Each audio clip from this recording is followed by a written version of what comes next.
1, live running. Oke.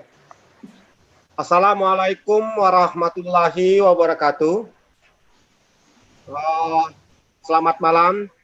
Berjumpa lagi kita pada webinar Zoom Meeting Conference yang diinisiasi oleh Pusat Kajian Agama, Politik, dan Peradaban.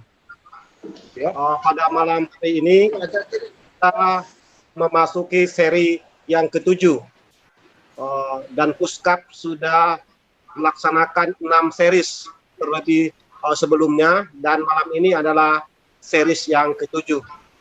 Dalam series ke-7 webinar kita malam ini, kita akan mengangkat tema yang cukup aktual dibicarakan di ranah publik hari ini, yaitu terkait dengan kasus Novel Baswedan, di manakah keadilan hukum.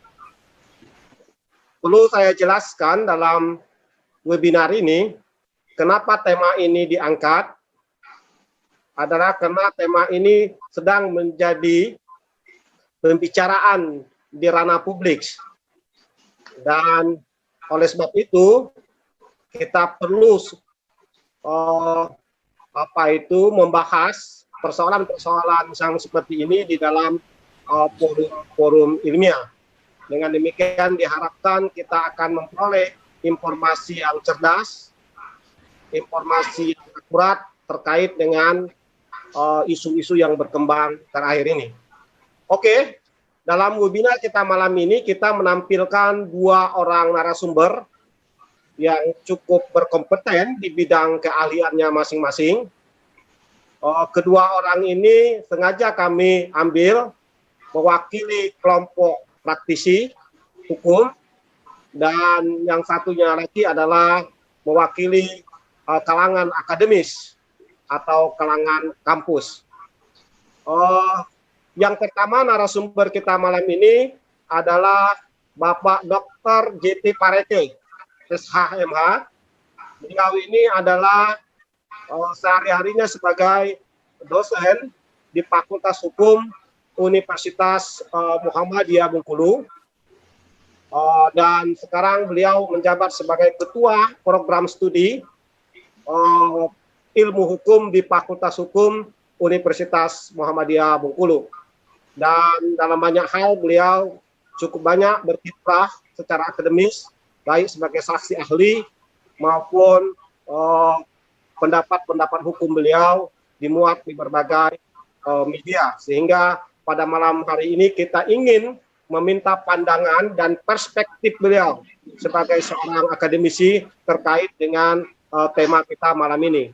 Lalu narasumber kita yang kedua adalah Ahmad Yamin SH.M.H. Beliau ini adalah sehari-harinya berprofesi sebagai advokat atau pengacara praktik.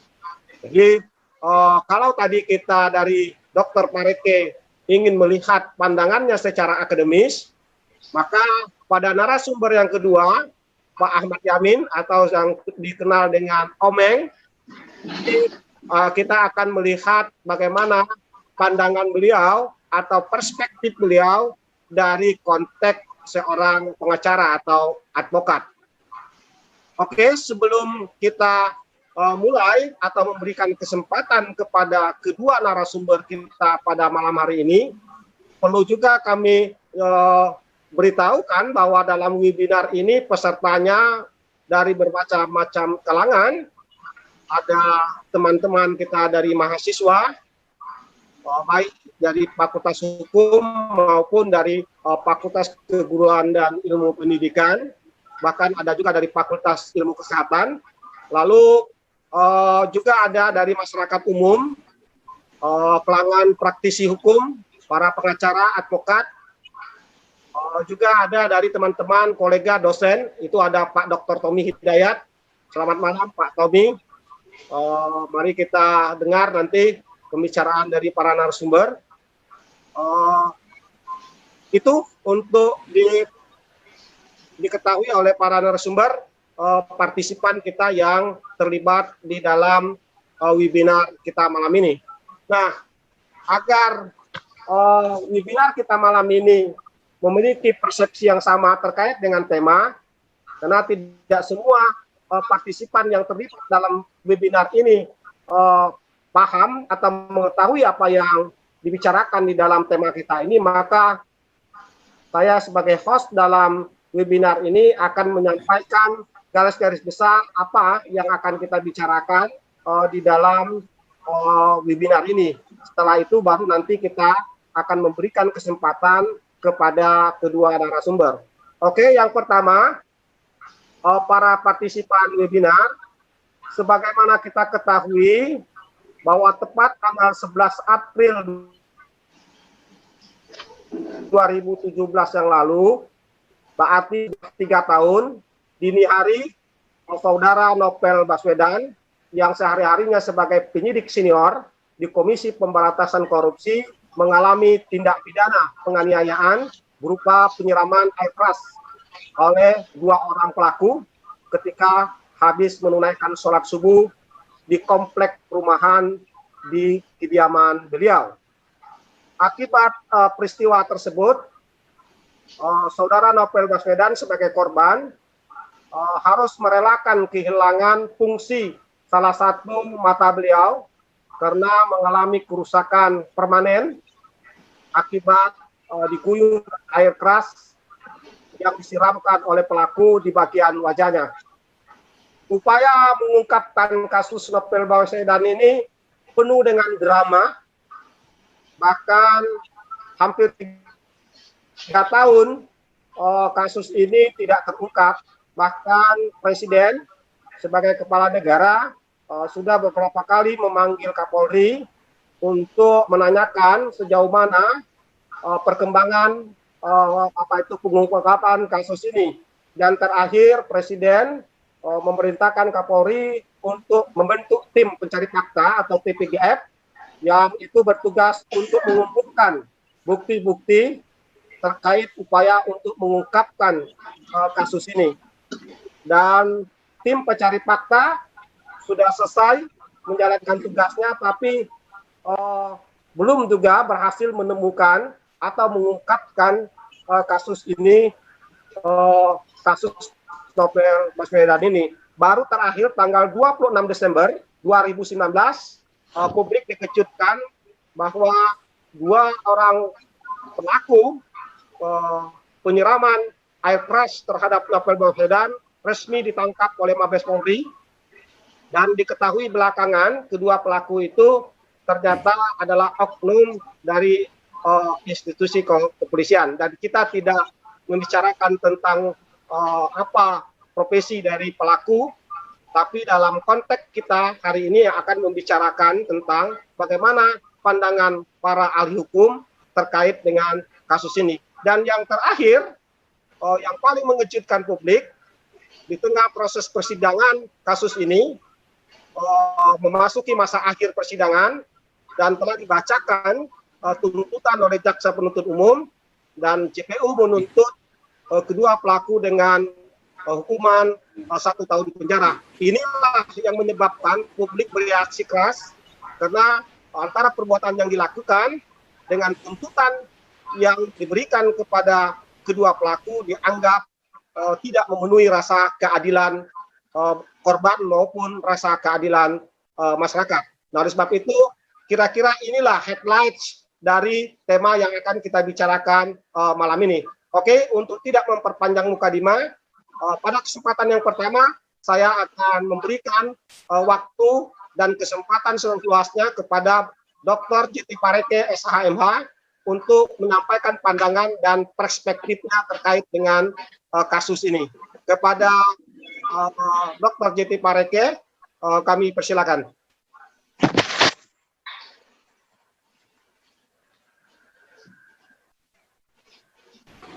Baik, terima kasih. Assalamualaikum. Waalaikumsalam. Ya, terima kasih moderator. Selamat malam, Bang Komeng. Malam juga. Ya.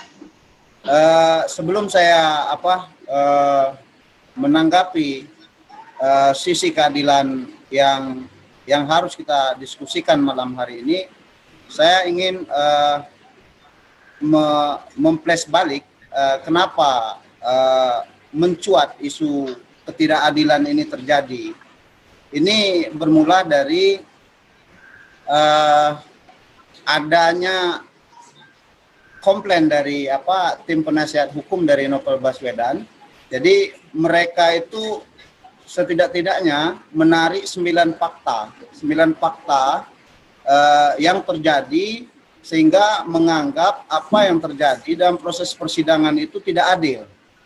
Yang pertama ialah dakwaan jaksa penuntut umum yang menunjukkan bahwa kasus penyiraman air keras terhadap Novel ini hanya dinilai sebagai penganiayaan biasa, tidak berkaitan dengan pekerjaan Novel sebagai penyidik KPK. Nah, korelasinya di mana? Menurut tim advokasi, ya, dakwaan tersebut bertentangan dengan temuan tim pencari fakta yang dulu ditunjuk adalah Irjen Idam Aziz yang sekarang menjadi Jenderal Idam Aziz, Kapolri, ya, sama waktu itu Kapolrinya Tito Karnavian. Nah, dia menyatakan bahwa kasus korupsi yang ditangani Novel ini titik tolak kenapa penyiraman itu terjadi.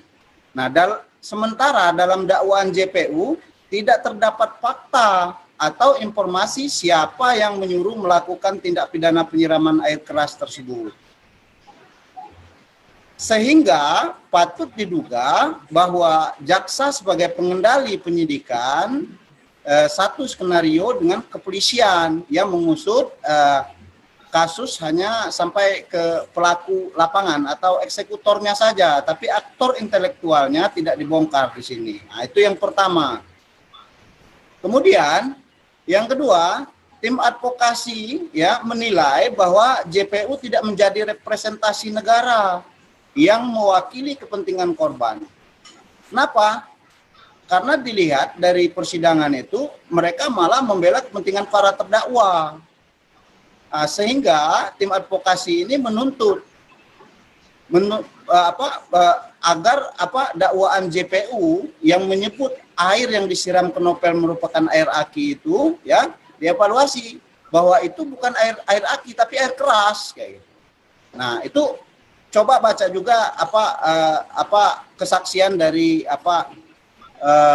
dalam BAP yang terjadi. Nah, itu yang kedua. Kemudian yang ketiga, majelis hakim dinilai pasif dan tidak objektif dalam kebenaran. Maksudnya apa?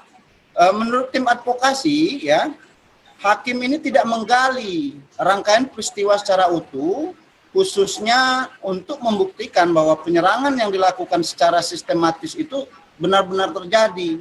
Ini bisa dilihat dari sidang pemeriksaan Novel. Hakim terbatas menggali fakta dengan pertanyaan-pertanyaan seputar peristiwa penyerangan dan dampaknya. Namun, hakim tidak menggali informasi terkait nama dan peristiwa yang berkaitan dengan penyerangan.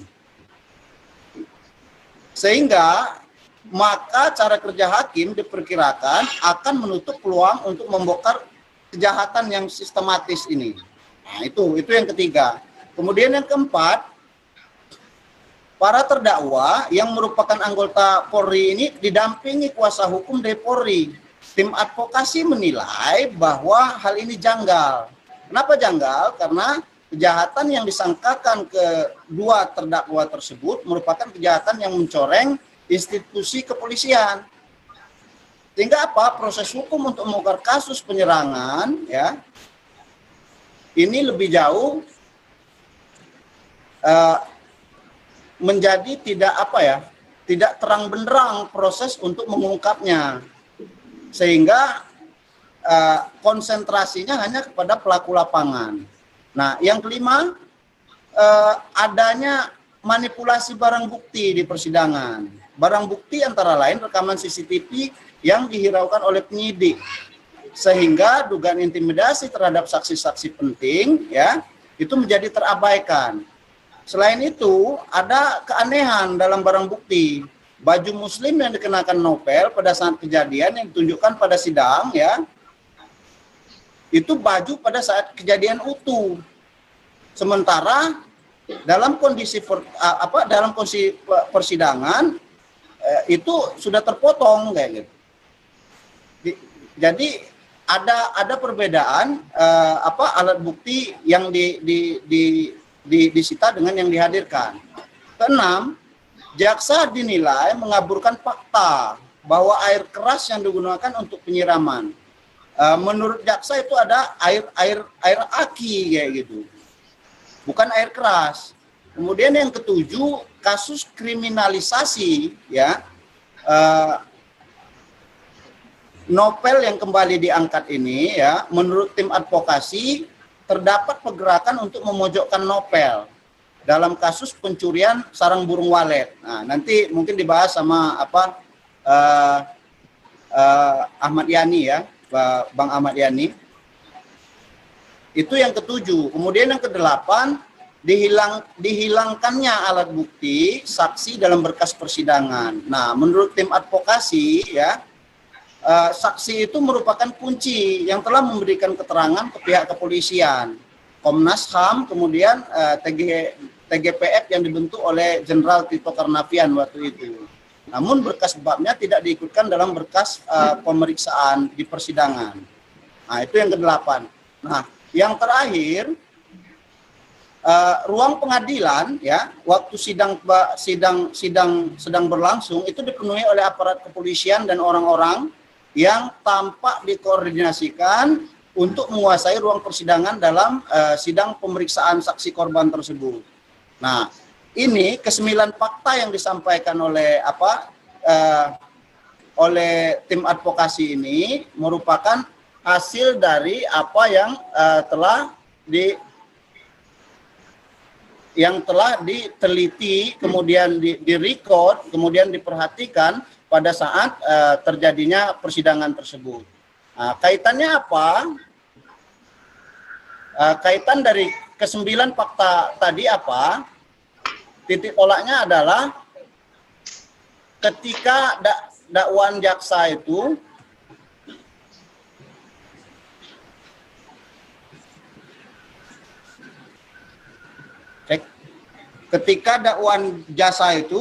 dakwaan jaksa itu 1 tahun dikomparasikan dengan kasus-kasus yang terjadi terdahulu. Ada 4 contoh kasus yang saya paparkan di sini. Yang pertama pada tahun 2014 silam. Itu ada Nenek Asani. Nenek Asani ini ya didakwa mencuri dua batang kayu milik PT Perhutani. Nah, di sana didakwa ya 18 bulan dan denda 500 juta, subsidiar 1 hari kurungan. Itu 2 potong kayu kayak gitu. Kejahatan yang maling atau mencuri 2 potong kayu. Kemudian pada 2017 itu ya di Jawa Timur itu terjadi korban yang disiram dengan air keras juga oleh pacarnya ya. Itu dikenakan vonis 12 tahun. 12 tahun penjara, kemudian dibandingkan dengan jaksa penuntut umum yang menuntut novel 1 tahun, itu sangat kontras sekali. Kemudian yang ketiga, pada Desember 2011 itu siswi SMK Negeri 3 Kota Palu di Pengadilan Negeri Palu ya, itu mencuri sendal jepit milik Brigadir Polisi 1. Nah, apa yang didakwakan ya? Didakwakan bahwa yang bersangkutan dinyatakan bersalah karena melanggar pasal 362 KUHP dengan ancaman hukuman sekitar 5 tahun, mencuri sendal jepit. Kemudian beberapa tahun yang lalu itu kasus Ahok. Kasus Ahok juga. Kasus Ahok itu cuma didakwa 1 tahun penjara dan 1 tahun penjara dengan 2 tahun masa percobaan. Nah, kalau kita komparasikan kasus yang terjadi ya antara dakwaan jaksa penuntut umum pada saat persidangan novel dengan 4 kasus yang terjadi tadi, maka dapat kita pastikan bahwa keadilan itu tidak bisa dikatakan ya berpihak kepada korban atau berpihak kepada novel. Nah, sementara ya saya melihat Aristoteles menyampaikan bahwa ada 4 keadilan yang kita ketahui dalam dunia hukum. Yang pertama keadilan distributif, kemudian keadilan kodrat alam, keadilan konvensional, dan keadilan perbaikan. Nah, dari teori keadilan keempat ini, titik tolak awalnya adalah keadilan moral. Nah, secara moral ya, moral force, apa yang disampaikan oleh jaksa penuntut umum ini sangat bertentangan dengan cita keadilan bangsa Indonesia saat ini. Itu menurut saya sebagai pengantar, saudara moderator. Oke, terima kasih saudara Dr. Pareke sudah mengungkapkan setidaknya banyak sekali fakta-fakta terkait dengan kasus yang menimpa saudara Novel Baswedan ini. Dengan apa yang sudah disampaikan oleh narasumber tadi, setidaknya kita bisa menganalisa apakah di dalam penanganan hukum terhadap saudara Novel Baswedan ini sudah fair atau belum. Dan oleh sebab itu nanti akan kita perkaya di dalam proses diskusi kita pada sesi berikutnya. Oke, selanjutnya pada kesempatan yang kedua, saya akan memberikan kesempatan kepada narasumber Ahmad Yamin SHMH. Beliau ini adalah seorang advokat yang saya paham betul, mereka mengerti betul terkait dengan persoalan-persoalan pidana seperti ini. Oleh sebab itu kita perlu meminta pandangan beliau terkait dengan kasus yang kita bicarakan di dalam webinar ini. Kepada saudara Omeng kami persilakan. Terima kasih. Assalamualaikum warahmatullahi wabarakatuh. Selamat malam buat semuanya. Waalaikumsalam. Moderator Abangda Elpami Lubis, kemudian narasumber Adinda Pareke, Dr. Pareke, ini dokter muda nih. Tadi cukup luas dibentang fakta-fakta yang dijabarkan oleh Adinda Pareke, menerangkan tentang peristiwa hukum ya yang terjadi, yang dialami oleh penyidik KPK Novel Baswedan. Dalam persoalan ini, kesempatan ini saya terima kasih kepada moderator dapat diundang untuk menjadi narasumber. Sebenarnya saya tidak mau ke substansi pokok perkara karena ada domain-domain, ada kapasitas. Cuman ya karena ini menjadi suatu viralitas persoalan publik sehingga ini menjadi buah bibir pembicaraan. Kemana rasa keadilan? Nah, ya, yang diharapkan dengan orang yang mengalami suatu persoalan sehingga menjadi korban yang menyakitkan bagi masa depannya dan bagi juga karirnya. Nah, dalam kesempatan ini saya ingin menjelaskan bahwa ada sudut pandang menggelitik sekali informasi yang kami dapat, rekan-rekan advokat seluruh Indonesia dapat, bahwasannya ya penasehat hukum dalam perkara terdakwa Rahmat Kadir Mahulute dan Roni Bugis ya, itu kami dengar penasihat hukum itu dari Binkum Polri.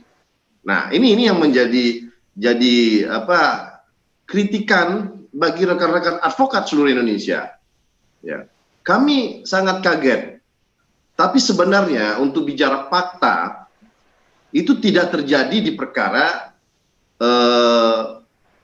Roni Bugis ini dan Rahmat Kadir ini. Di Bengkulu pun terjadi. Nah, ini yang makanya saya ingin memperjelaskan dalam forum komunikasi ini ya. Kita mengingat bahwasannya ya di dalam hukum acara. Ya. Jadi saya mengingat posisi hakim, jaksa penuntut umum, dan penasihat hukum. Nah, sekarang polisi memakai toga dalam persidangan perkara pidana. Polemik muncul dalam sidang perkara pidana terdakwa Rahmat Kadir Mahlute dan Roni Bugis yang didakwa dalam melakukan perbuatan melawan hukum terhadap penyidik KPK yang bernama Novel Baswedan di Pengadilan Negeri Jakarta Utara. Nah, masalahnya bukan sekedar apakah polisi boleh menggunakan toga dalam sidang perkara pidana. Pertanyaannya, dasar yang perlu diajukan, apakah selain advokat, selain pengacara, boleh menjadi penasihat hukum dalam bersidang dalam perkara pidana? Nah, itu pertanyaannya. Nah, karena toga itu pakaian yang digunakan oleh hakim. Toga itu pakaian yang digunakan oleh jaksa penuntut umum dan penasihat hukum, pengacara, advokat. Ya. Nah, dalam sidang perkara pidana ini diatur di dalam KUHP, ya, PD pasal 230, pasal 230 ayat 2, ya. Masing-masing berbeda antara ketiga dari hakim, kemudian jaksa penuntut umum, penasihat hukum, itu berbeda. Untuk Simare dalam VIDE, ya, itu diatur, ya, VIDE PP 27 garing 1983 Junto, ya, PP 92 garing 2015 tentang pelaksanaan KUHP. Nah, bagi advokat, ya, kewajiban memakai toga ditegaskan kembali dalam undang-undang advokat tersebut.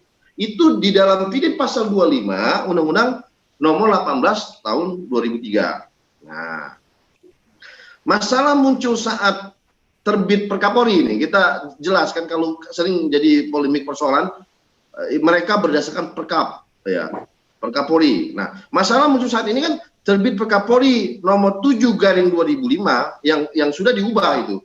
Yang sudah diubah dengan Perkapolri nomor 2 tahun 2017 muncul istilah mereka ini, bagian Binkum ini, bantuan hukum dalam aturan ini.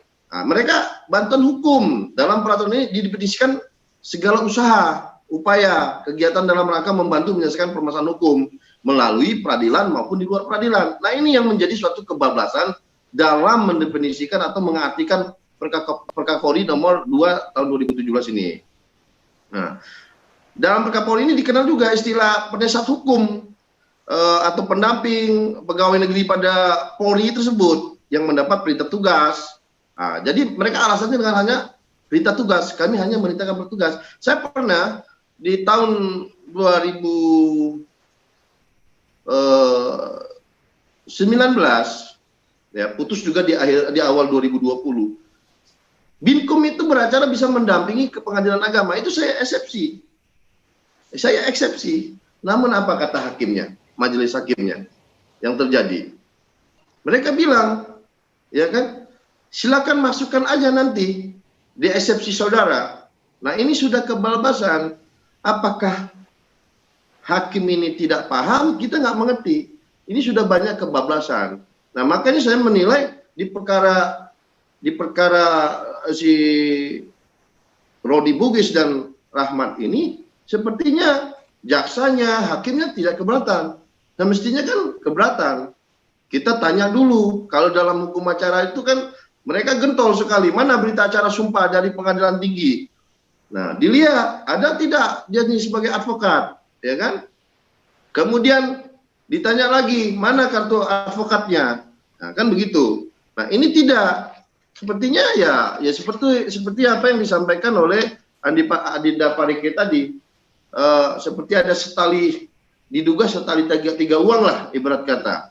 Nah, ini kembali tadi, ya, ke pertanyaan awal. Apakah boleh polisi menjalankan peran sebagai penasihat hukum? Nah, dalam perkara pidana, sebagaimana polisi advokat diatur dalam undang-undang advokat. Nah, jawabannya dapat berupa pertanyaan juga akhirnya kan. Sekarang, apakah boleh advokat juga menjalankan peran sebagai penyidik dalam perkara pidana? Sebagaimana diatur dalam Undang-Undang nomor 2 tahun 2002 tentang kepolisian. Nah, besok-besok Bang Fahmi, ya, saya bisa juga menyidik nih. Saya minta aja perintah dari ketua organisasi advokat. Kan begitu, kalau mereka berdasarkan Perkapolri. Nah, ini yang repot. Nah, jadi kalau besok-besoknya saya berpikir juga menganalisa hal ini.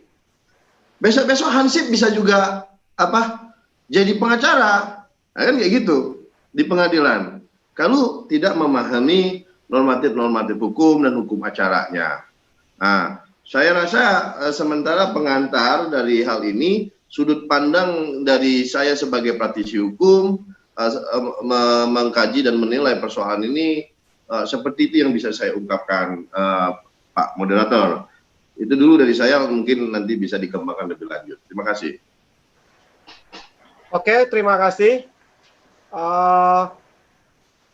Tadi sudah disampaikan secara gamblang oleh narasumber kita yang kedua, Pak Omeng, sebagai advokat, yang pada intinya beliau mempersoalkan tentang keberadaan Binkum Polri sebagai pengacara kedua terdakwa penyiraman air keras terhadap Novel Baswedan.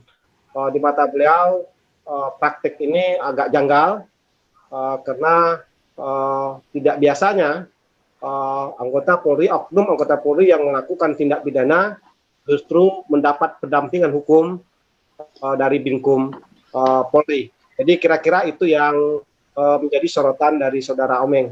Oke, kita masuk pada season yang kedua.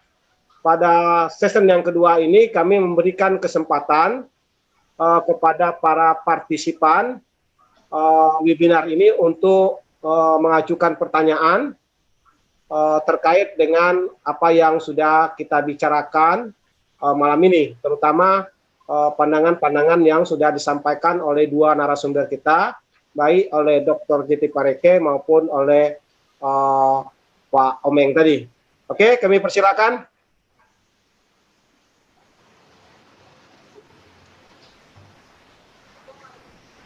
Izin. Oke, silakan Dr. Tommy Hidayat. Baik, Assalamualaikum warahmatullahi wabarakatuh. Oke, Waalaikumsalam. Ya, terima kasih Kando Fahmi Lubis sebagai moderator yang telah mengizinkan bertanya. Sebenarnya sebelumnya Robbi zidni ilma warzuqni fahma. Saya ini bukan ahli hukum, pakar hukum atau lain dan sebagainya. Saya di sini cuman masyarakat biasa yang mengikuti perkembangan dalam hal ini saudara seiman sekeyakinan yaitu Novel Baswedan. Nah, dari pemaparan dari narasumber tadi kita dengarkan bersama dengan fakta-fakta hukumnya juga. Dari yang pernah saya baca dan saya dapat info dari media massa, terutama di YouTube, video YouTube advokat Nurdin, ya, bahwa informasi di JPU bahwa kepada terdakwa ini dituntut 3 pasal berlapis yang saya ketahui, ya. Pasal 3 berlapis, 3 lapis itu pasal 355, 353 dan 351. 51. Ya, 351. Nah, semuanya itu artinya kejahatan berencana, ya, dengan tuntutan dari 12 tahun, 7 tahun, dan 5 tahun. Yang itu saya pernah baca, ya, dari info pengadilan. Nah, kalau kita perdalami yang dilakukan oleh hakim ini dengan menuntut 1 tahun, logikanya itu tidak masuk akal. Jaksa yang menuntut. Ya, jaksa yang menuntut itu 1 tahun itu tidak masuk akal. Ya, tidak masuk akalnya di sini mengapa tidak, kalau saya masyarakat biasa ini artinya rasa keadilan itu tidak ada. Ya, apalagi di Pak Dr. JT Pareke tadi dengan mengkomparasikan kasus-kasus sekecil itu dituntut dengan hal itu. Maka rasa keadilan itu tidak ada. Ya, adil artinya sesuatu yang sesuai dengan tempatnya. Lawannya adalah zolim, tidak sesuai dengan tempatnya. Kalau kita azas keadilan. Nah, timbul polemik di sini ditambahkan lagi dengan di kalangan masyarakat itu karena tidak sengaja. Kata-kata tidak sengaja itu kalau di bahasa hukumnya lagi tidak bisa disamakan dengan lalai misalkan. Ya, tidak sengaja dengan kelalaian. Itu kalau di hukum itu kan ada Pak advokat yang subsidiar pasal 360 nanti itu. Ya, seperti itu. Nah, pertanyaan saya di sini,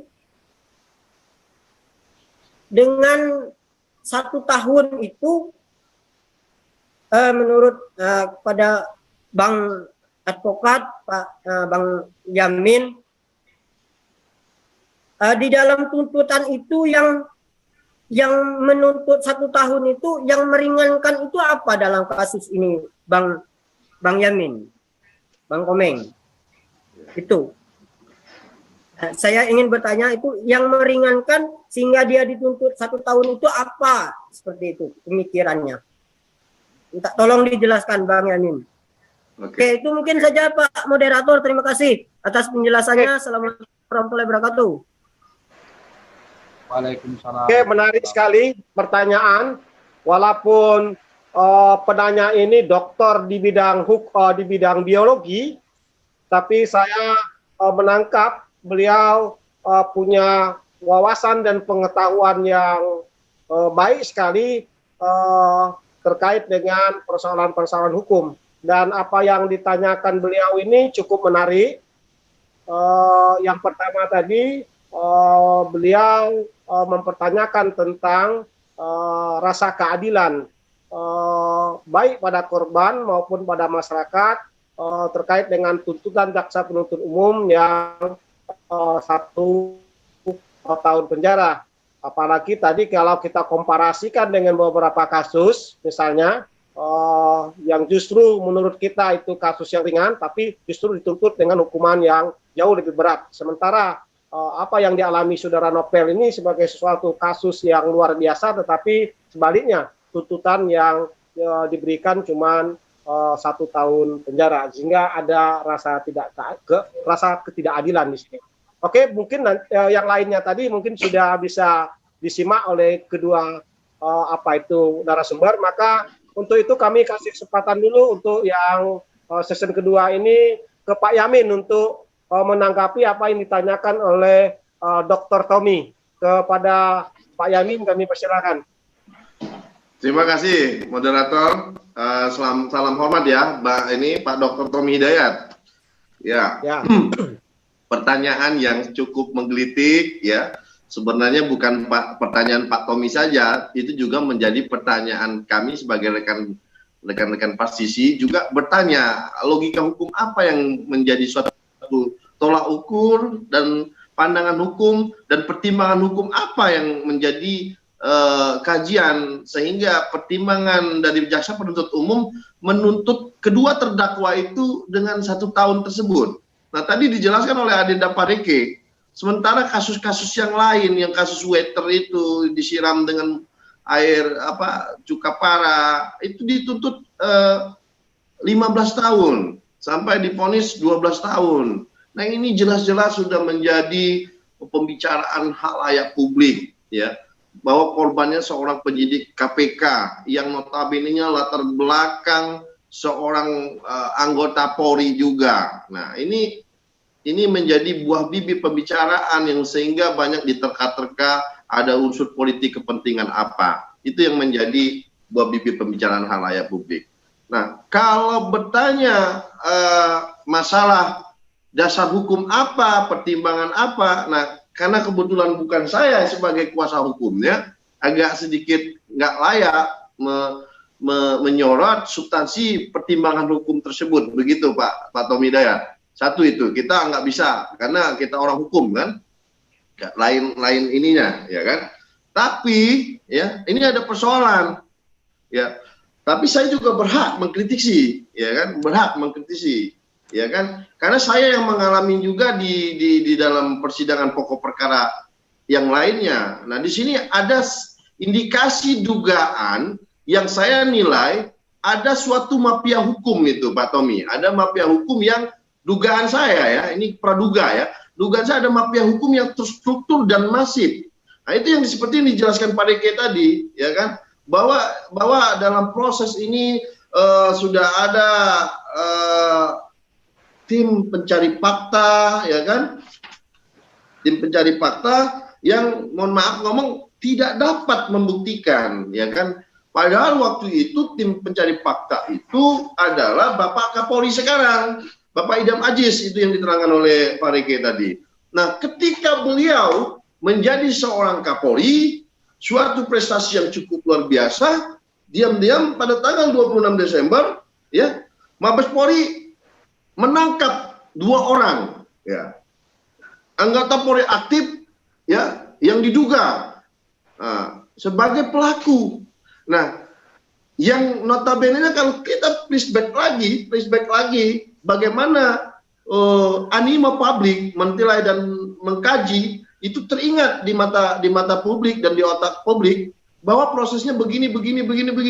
Nah, sementara ya Mabes Polri tidak bisa menguraikan peran aktif ya, karena apa? Banyak sekali statement daripada tim pencari fakta ketika itu mendefinisikan pandangan-pandangan bahwa kejadian ini begini ada didalangi oleh otak-otak oknum, diduga keterlibatan oknum jenderal-jenderal. Nah ini dengan gamblangnya proses diperiksa P21 dilimpahkan langsung kepada jaksa penuntut umum langsung melimpahkan kepada pengadilan sampai proses. Dengan karena situasi pandemi ini seperti ada suatu diduga ya rekayasa yang cukup luar biasa melancarkan proses hukum kedua terdakwa ini. Nah, kalau balik bertanya untuk memuaskan pandangan yang ada di pikiran saudaraku Dr. Tommy Hidayat, karena saya tidak tahu persis karena bukan saya menangani perkara ini, tapi di sini saya melihat ya dengan viralnya permasalahan Novel Baswedan ini dituntut oleh jaksa penuntut umum, kita nggak tahu kepastian hukum yang diponis oleh hakim karena beritanya belum kita dapati juga, ya kan? Berapa ponis kita nggak tahu. Nah, kita nggak ngerti nih. Kalau biasanya dengan tuntutan jaksa penuntut umum itu 1 tahun, ya dikurangnya aja 2/3. Itulah gambarannya. Tapi kita nggak tahu ada ekspektasi apa yang terjadi sama majelis hakim atau lebih daripada tuntutan jaksa penuntut umum. Nah kita lihat aja nanti hasilnya bagaimana.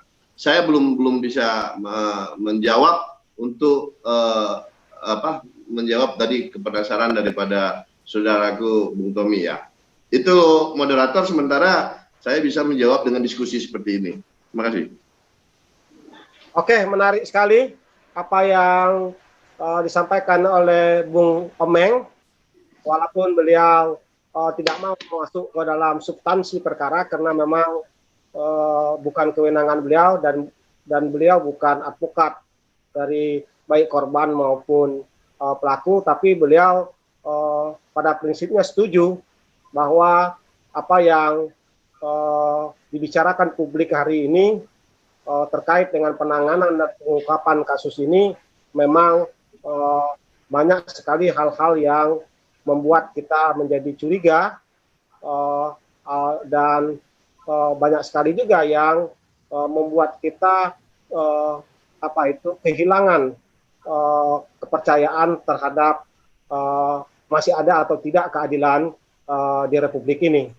Oke, karena ini masih dalam proses dan kita tunggu nanti sampai kemana titik akhir dari kasus ini. Oke, silakan Pak Dr. JT Pareke untuk menanggapi pertanyaan dari Saudara Tommy tadi. Oke, terima kasih moderator. Assalamualaikum Dr. Tommy. Waalaikumsalam. Oke, saya mencoba menjawab Pak Tommy ya. Jadi sebenarnya ya, dakwaan yang disampaikan JPU itu adalah pasal 355 ayat 1, Jungto pasal 55 ayat 1, subsidiar 353 ayat 2, Jungto pasal 55 ayat 1. Nah, kalau kita melihat redaksional utuh dari pasal 355 ayat 1 itu ya, penganiayaan berat yang dilakukan dengan rencana lebih dahulu diancam dengan pidana penjara paling lama 12 tahun. Nah, saya sebagai akademisi ya mungkin menafsirkan karena KUHP kita ini menganut paling lama ya, artinya maksimal 12 tahun. Nah, mungkin JPU mengambil yang minimum kayak gitu. Mungkin seperti itu, terlepas dari itu.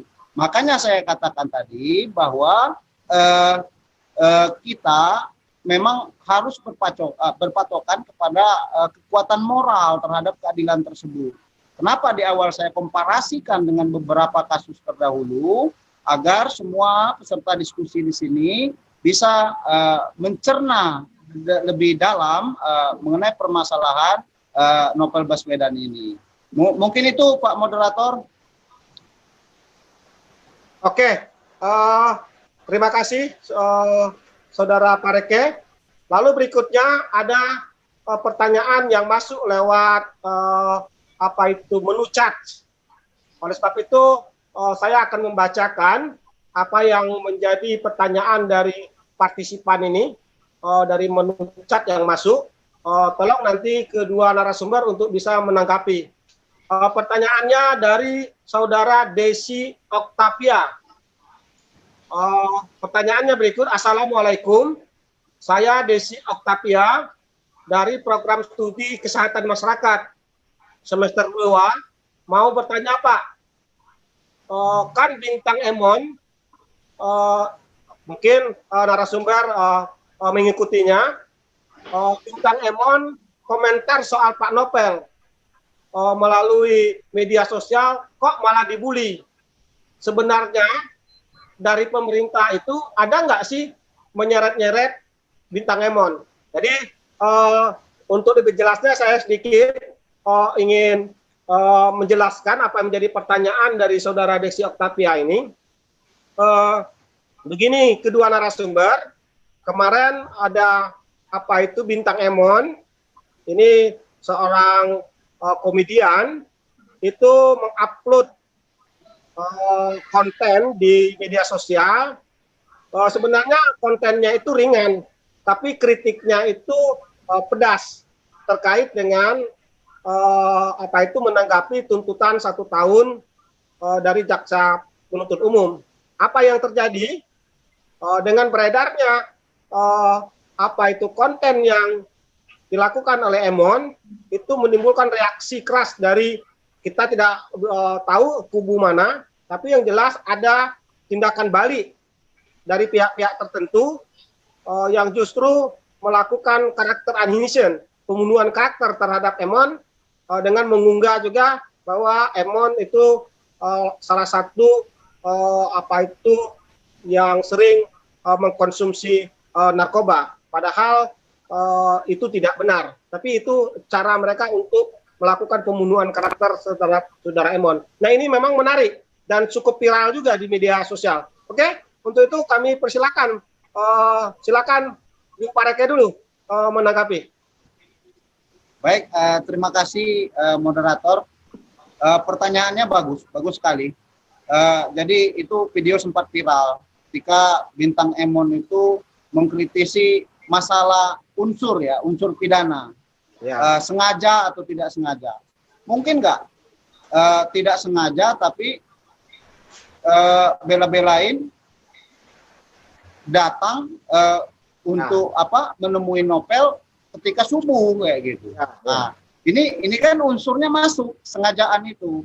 Sebenarnya ya yang lebih menggelitik apa yang dikritik oleh Bintang Emon itu adalah dakwaan jaksa tersebut yang pasal 35 ayat 1, jungto pasal 55 ayat 1, subsidiar 353 ayat 2, jungto pasal 55 ayat 1 angka ke-1.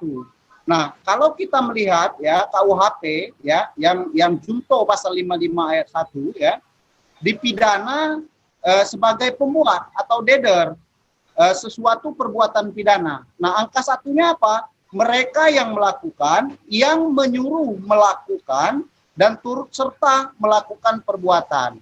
Nah, yang menggelitik apa?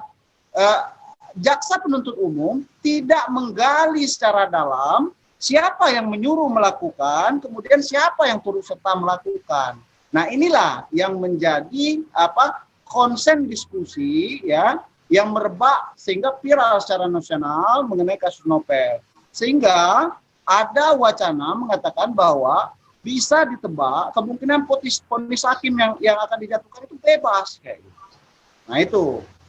Jadi saya pikir Bintang Emon tidak salah. Cuma ya namanya pilot project ya, namanya artis mungkin selalu disoroti. Salah benar, termasuk dosen mungkin salah benar. Padahal ya namanya manusia tetap manusia. Saya berpikir secara akademis saja bahwa memang apa yang disampaikan Bintang Emon itu benar adanya kalau kita menelisik dakwaan dari jaksa penuntut umum tersebut. Oke, itu mungkin Pak Moderator. Oke, silakan Bung Ameng. Terima kasih, Ya. Pak Moderator. Kalau masalah Emon ini kurang mengikuti ya saya kan. Jadi cuman saya menggarisbawahi pertanyaan ini Desi Octavia ya terhadap Bintang Emon itu. Makanya di sini ada satu hal yang saya tanggapi untuk menjadi konsumsi logika hukum, karena dalam penerapan ini Undang-Undang ITE ini cukup menjadi suatu konsumsi bagi yang berkepentingan sehingga untuk saling menjatuhkan. Namun dalam pada logika hukum dan normatifnya kadangkala ada suatu bukan kepastian hukum yang untuk mencari rasa keadilan, tapi untuk mencari rasa kepentingan politik. Nah, ini saya sedikit agak berhati-hati karena kalau rekan-rekan advokat ini menganggap undang-undang ITE ini adalah undang-undang pasalnya yang banyak pasal karet, kayak gitu, Moderator. Saya cuma sebatas itu saja, tidak terlalu banyak mengkritisi tentang Bintang Emon tadi. Oke, terima kasih. Oke, terima kasih Saudara Ameng yang sudah memberikan tanggapan.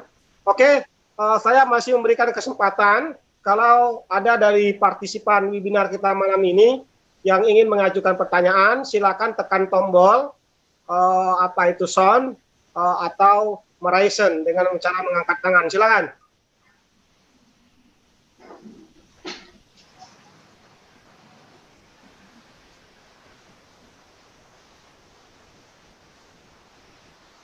Oke, ada?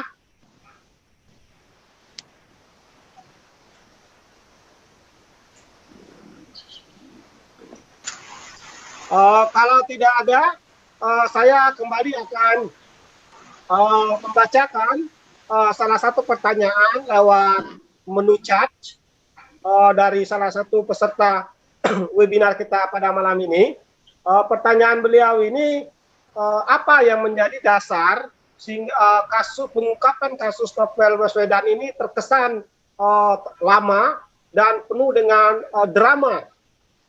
Jadi ini menarik juga karena kita ketahui kasus Novel ini sudah hampir 3 tahun baru terungkap, dan terungkapnya pun penuh dengan drama-drama yang menggelikan. Nah, oleh sebab itu silakan saudara narasumber memberikan tanggapan atas pertanyaan salah satu peserta webinar kita malam ini. Silakan Pak Ameng. Terima kasih. moderator, dari pertanyaan itu apa yang menjadi suatu hal yang mendasar, kayak begitu. Kita hanya melihat di kacamata sebagai publik ya, bahwa sepak terjang daripada saudara kita Novel Baswedan ini sebagai penyidik KPK ini luar biasa. Semenjak KPK berdiri, beliau ini merupakan salah satu penyidik yang begitu getol untuk menegakkan pemberantasan tindak pidana korupsi ya di negara kita. Karena memang sangat terbukti luas menjadi penilaian dari publik bahwa memang apa yang dilakukan oleh Novel Baswedan beserta timnya di Komisi Pemberantasan Korupsi itu banyak membuktikan perkara-perkara besar, ya kan? Cuman ada yang menjadi hal yang sangat krusial ketika pihak KPK ya mengangkat kasus-kasus seperti simulator SIM.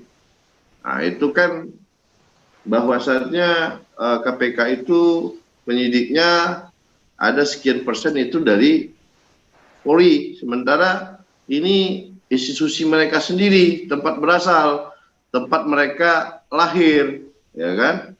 Jadi sehingga ini menjadi kritikan pedas bagi keluarga besar di institusi Polri. Nah, kemudian ada lagi kasus-kasus besar masalah BLBI ataupun apa yang lainnya yang tidak terungkap itu. Nah, itu yang menjadi sorotan bagi khalayak publik, sehingga banyak hal-hal orang yang ibarat kata diperiksa sama KPK, diselidiki sama KPK itu tidak terima dengan cara kinerja daripada penyidik-penyidik KPK kayak gitu. Nah, saya menjawab pertanyaan yang disampaikan tadi, saya pikir itu ada korelasinya lah, ya, dari kinerja-kinerja penyidik KPK membongkar kasus-kasus besar, ya kan, apalagi timnya itu yang dipimpin oleh Novel Baswedan. Mungkin aja indikasi dugaannya ada oknum-oknum lah yang tidak senang sehingga memberi pelajaran kepada Novel Baswedan. Begitu moderator, singkatnya seperti itu. Oke. Baik sekali, silakan saudara Pareke untuk menanggapi. Oke, terima kasih Pak Moderator. Pertanyaannya itu apa ya? Kenapa terlalu lama kayak gitu? Kesannya disengaja atau seperti drakor lah ya, drama Korea. Kayak gitu. Ada kesan-kesan bahwa ada penghambatan-penghambatan. Kita harus percaya kepada institusi penegak hukum bahwa memang prosesnya itu berjalan lama karena ini menyangkut public figure yang menangani kasus-kasus besar, perkara-perkara korupsi. Tentunya mereka mengambil langkah untuk melakukan tindakan-tindakan hukum itu sangat hati-hati. Itu tadi di awal saya sudah memantik bahwa dibentuknya tim pencari fakta, kemudian dilakukannya penyidikan, sampai sekarang prosesnya baru beberapa tahun kemudian bisa dilimpahkan ke pengadilan. Mungkin ada hal-hal kalau dalam hukum itu tidak segampang yang kita pikirkan di ilmu-ilmu hukum ilmu-ilmu non hukum lainnya. Tapi percayalah ya bahwa sehebat apapun ya anasir hukum positif untuk mengenyampingkan anasir-anasir non hukum, bahwa kekuatan moral itu adalah parameter utama untuk mengedepankan rasio dari moral manusia tersebut. Jadi kita tetap kawal kasus ini, kita lihat kemudian sampai mana. Harapan kita bisa sesuai dengan tema bahwa keadilan ini bisa ditegakkan. Apalagi kalau kita komparasikan dengan beberapa kasus. Cuma perlu diketahui bahwa di dalam hukum itu ada istilah namanya summa ius in iuria, bahwa keadilan tertinggi itu adalah ketidakadilan tertinggi. Jadi adil menurut kita belum tentu adil menurut penegak hukum. Adil menurut penegak hukum belum tentu adil menurut kita. Yang penting adalah due process of law-nya berjalan. Apa proses-proses dalam penegakan hukum itu berjalan dengan sesuai ketentuan-ketentuan perundangan yang ada. Misalnya kalau dalam hukum pidana itu ya hukum acara seperti KUHP kayak gitu. Nah itu yang perlu kita pahami. Kenapa kasus ini kesannya bertele-tele dan lama? Karena ini menyangkut orang penting, kemudian yang menangani kasus-kasus korupsi besar. Mungkin itu, Pak Moderator. Oke, menarik sekali. Satu orang lagi sebelum kita masuk ke closing statement. Kalau ada partisipan yang ingin menyampaikan langsung ke pertanyaannya pada forum ini, silakan. Silakan tekan tombol sound-nya, silakan mengajukan pertanyaan.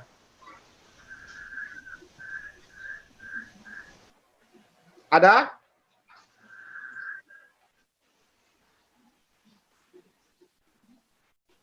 Ada yang ingin mengajukan pertanyaan, silakan.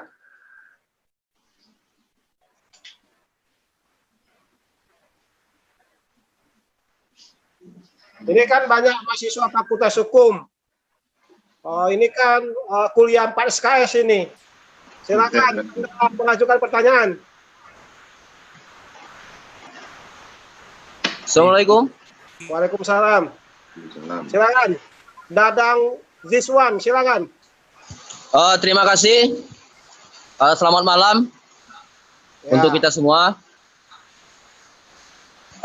Ini khusus untuk Bang Omeng dan Pak Pareke. Jadi saya ada membaca di media sosial sedikit mengutip dari pernyataan dari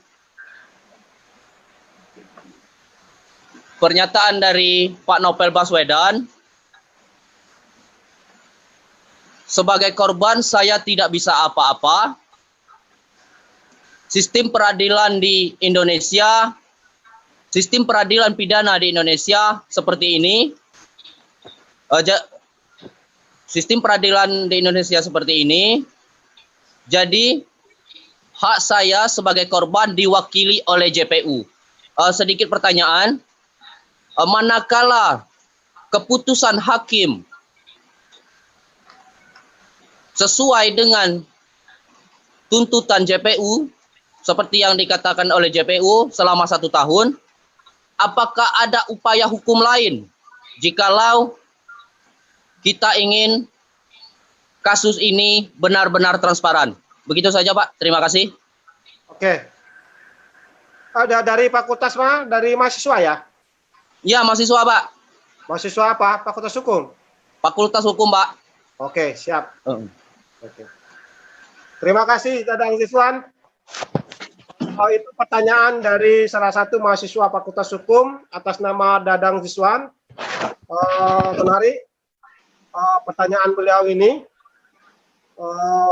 terkait dengan tuntutan 1 tahun itu, apakah nanti ada upaya hukum lanjutan jika misalnya vonis hakim nanti kita nggak tahu apa membebaskan apa menghukum, apa nanti langkah-langkah hukum yang bisa dilakukan oleh korban dalam ini Novel Baswedan sehingga kasus ini menjadi terang benderang.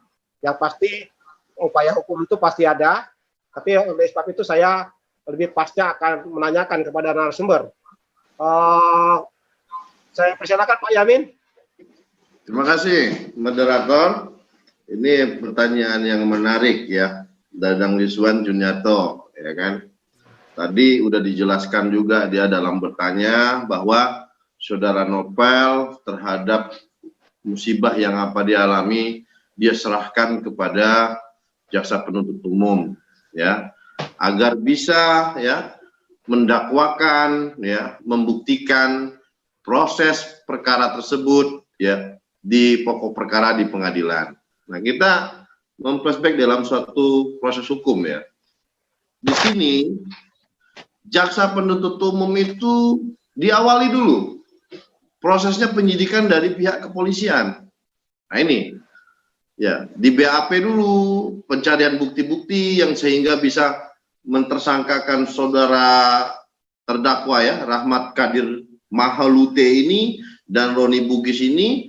Ya, polisi itu prosesnya mereka benar nggak si Rahmat Kadir nih sama Roni Bugis ini sebagai pelaku yang menyirami Novel Baswedan.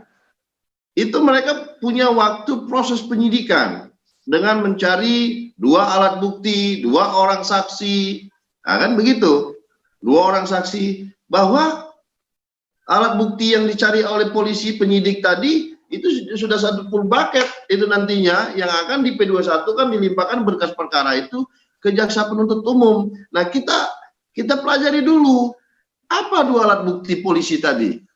Bisa membuktikan bahwa Rahmat Kadir dan Roni Bugis ini sebagai pelakunya. Itu harus penyidik, polisi harus membuktikan, ya kan? Iya. Kemudian saksinya ini benar tidak melihat, kaitannya sejauh mana dia mengetahui terhadap korban ataupun pelaku ini yang melakukan perbuatan melawan hukum ini tadi. Nah itu polisi itu harus menguatkan 2 alat bukti dan 2 orang saksi tadi dalam hukum acaranya.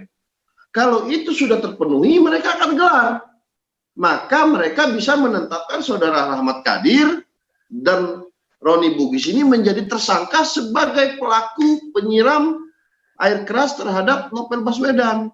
Nah, berkas perkara penyidikan ini 2 alat bukti dan saksi-saksi ini itu sudah ibarat kata sudah 95% atau berapa persen perhitungannya itu sudah mendekati sebagai pelaku. Nah, itu baru ini unsur pidananya. Gitu kan? Barulah polisi melimpahkan perkara tersebut kepada jaksa penuntut umum. Jaksa penuntut umum nantinya itu belum tentu serta-merta. Biasanya lumrahnya begitu. Dia pelajari dulu unsurnya memenuhi nggak si Rahmat Kadir nih dengan Roni Bugis ini. Kalau nggak memenuhi, ya udah dikembaliin. P19 kan kembali lagi kepada kepolisian agar polisi mencari siapa pelaku yang sebenarnya dan siapa otak dalam pelaku dari kasus ini. Itu mestinya daripada sikap polisi sebagai penyidik. Tapi kalau jaksanya merasa sudah kuat, itu harus juga dibuktikan juga di pokok perkara di pengadilan. Nah, ini udah full bucket ini, berkas perkara sudah lengkap, ya kan, sudah bisa dilimpahkan P21 kepada pihak kejaksaan sudah menerima berkas dari pihak penyidik, BAP polisi tadi sudah lengkap ini. Nah, maka sehingga tugas daripada jaksa penuntut umum untuk melimpahkan perkara tersebut ke pengadilan untuk didakwakan dan diproses persidangan. Nah, itu. Nah, kembali lagi pertanyaannya dari mahasiswa tadi, Dadang Siswan, upaya hukum apa? Ya, upaya hukumnya itu tadi, ya, tergantung kita melihat daripada majelis hakim lagi. Ini moderator kan kita ketahui bahwasannya perkara ini kan belum putus nih.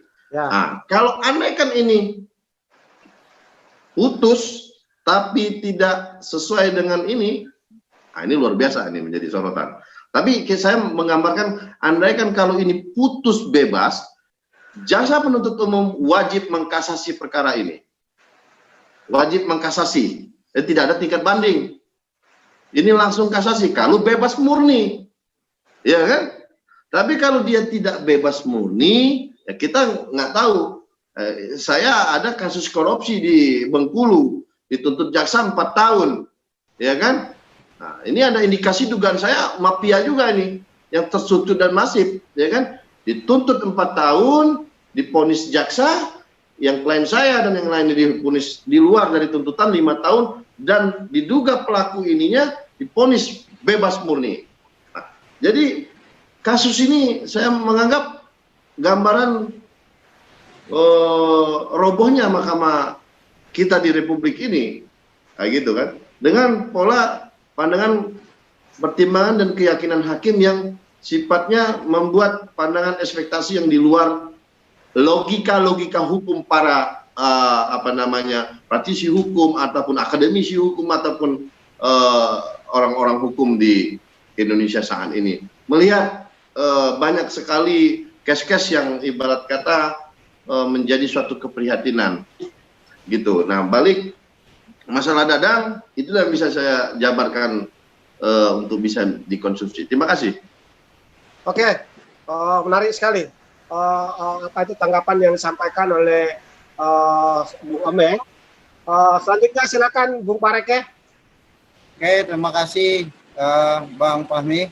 Iya. Jadi Dadang Ziswan tadi sudah dijelaskan secara menyeluruh oleh Bang Ahmad Yani, ya, proses yang dilakukan dalam hukum acara tersebut.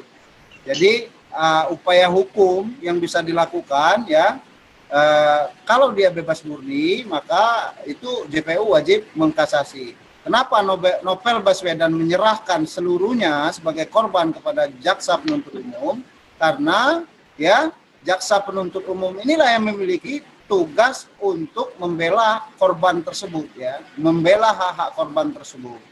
Jadi kalau normalnya maka upaya yang dilakukan adalah banding, kemudian kasasi, kemudian PK peninjauan kembali.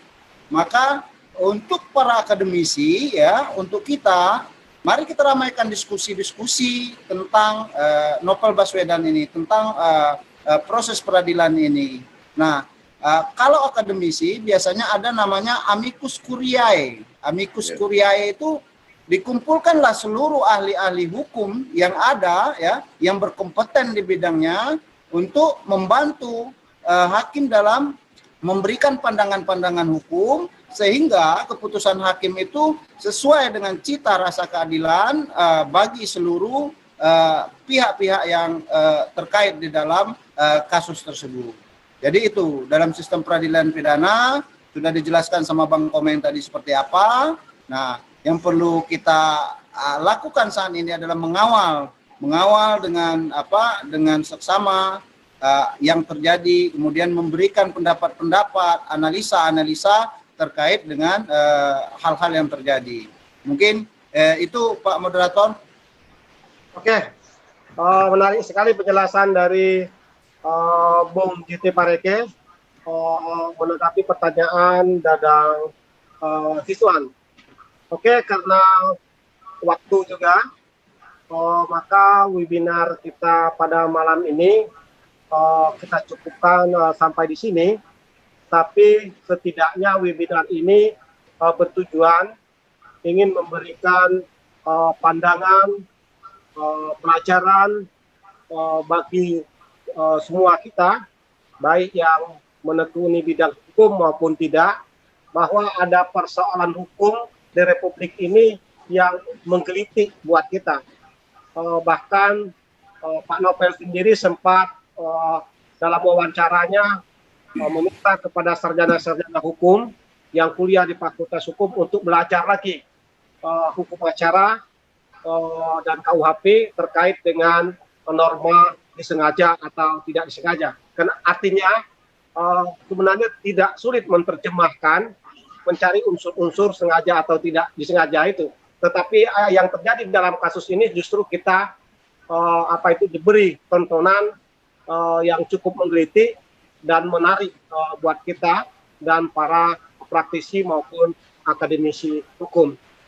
Dengan kita berdiskusi malam ini, harapan kita memperkaya wawasan kasana kita terkait dengan persoalan-persoalan hukum yang ada di masyarakat. Karena apa yang terjadi terhadap Novel ini pasti juga akan terjadi ke depan terhadap orang lain juga. Oleh sebab itu kita penting mendapatkan pemahaman terkait dengan praktek-praktek hukum yang kita lihat secara kasat mata di lapangan. Semoga ini dapat mencerahkan kita semua dan kita akan bertemu di lain kesempatan. Sengaja saya tidak memberikan closing statement dalam webinar ini. Silakan nanti peserta menarik kesimpulan masing-masing atas apa yang dibicarakan ini. Tapi dari chat yang masuk cukup banyak sekali yang tidak sempat saya baca. Pada intinya para mahasiswa itu cukup kritis dan mengikuti perjalanan pemberitaan terkait dengan kasus Novel Baswedan ini. Itu terlihat dari banyaknya pertanyaan-pertanyaan yang diajukan oleh para partisipan. Di lain kesempatan, saya berjanji cat-cat pertanyaan ini akan saya sampaikan kepada narasumber untuk dimintai pandangannya, dan nanti pandangan-pandangan beliau akan disampaikan kepada penanya. Karena waktu tidak memungkinkan untuk menjawab semua pertanyaan, nanti pertanyaannya tetap akan saya sampaikan kepada kedua narasumber. Terima kasih Bang Ameng atas kesempatan yang diberikan pada malam ini untuk berbagi ilmu kepada kami semua. Untuk Pak Pareke, Bung Pareke, terima kasih. Banyak sekali pandangan-pandangan hukum yang disampaikan, cukup cerdas dalam webinar kita malam ini. Semoga ini dapat menjadi energi apa itu buat kita semua untuk bisa melihat atau melek secara hukum. Karena melek hukum itu bukan milik orang hukum saja, tapi adalah milik semua masyarakat. Sehingga masyarakat tidak dipermainkan oleh hukum itu sendiri. Terima kasih Pak Parike atas waktu dan kesempatannya. Yang terakhir kepada teman-teman partisipan, terima kasih banyak atas waktu dan kesediaan saudara-saudara sekalian yang tetap ready sampai berakhirnya kegiatan ini. Kita akan bertemu pada kesempatan dan tema berikutnya. Wassalamualaikum warahmatullahi wabarakatuh. Waalaikumsalam warahmatullahi wabarakatuh. Oke, makasih. Jangan lupa like and subscribe ya, supaya Parike Institute semakin berkembang.